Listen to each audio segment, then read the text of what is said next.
we're going to be talking about Color Run. Now, great event. This is for all 3 of our robots, and they are done by autonomous mode only. No controllers, guys. No controllers. Learn to code. Yeah, this is a 5-minute game, and the objective here is to grab one of the cubers, starting the robot, right in that grab spot right there. Robot must fit in there. Placement. Yes, this is John's favorite. Placement is key, guys. But the robot needs to fit in this square. By the front and back of it, height, there's no height limit. But if you have a tall bot, that arm needs to be in the up position before the program runs. Then it can drop, or however you feel fit for your bot. Design choice. So that bot comes across the field, captures the cuber. Notice where the cubers are located. This is for both coaches, judges, and students. It's on the far right side if you're facing the mat from the starting position. So you want to make sure both corners are touching. They are within the black line. So make sure that when you place those cubers down for practice, that is something that you take into account.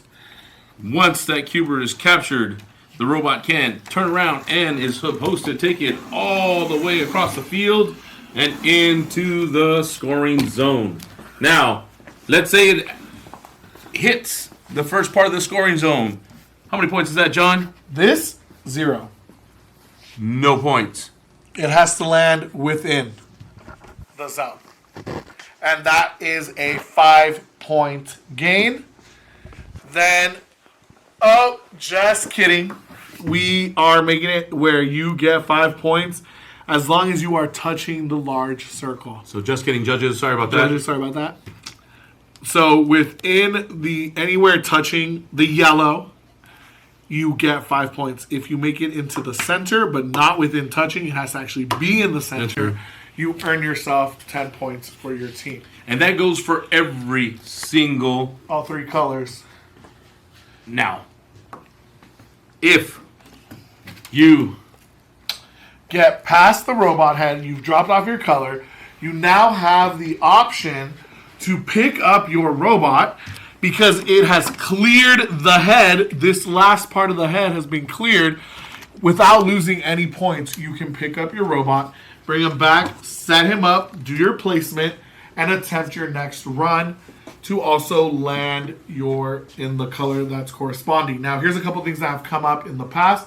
Questions: what if my robot goes to pick up the red block and accidentally hits the blue?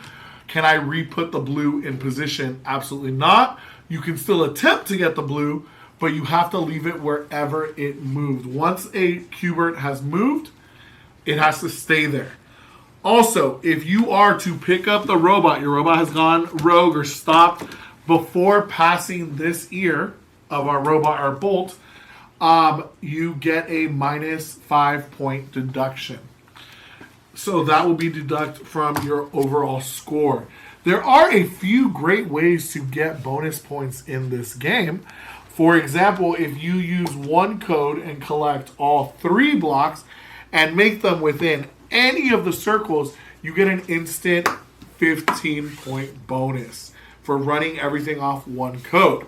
Now, if you attempt this and you do it and you land, you score all 3 in any of the circles under 3 minutes, you get a 5-point bonus as well. So if you're able to keep it under 3 minutes and you're doing it one by one and it's still under 3 minutes, as long as you score, that is considered a completed game. You can earn 3 points. Now, if you score 2 and one's off, 5 points. Sorry, 5 points. You will not get that bonus because it does have to be in one of the circles or at least touching so that you get those points.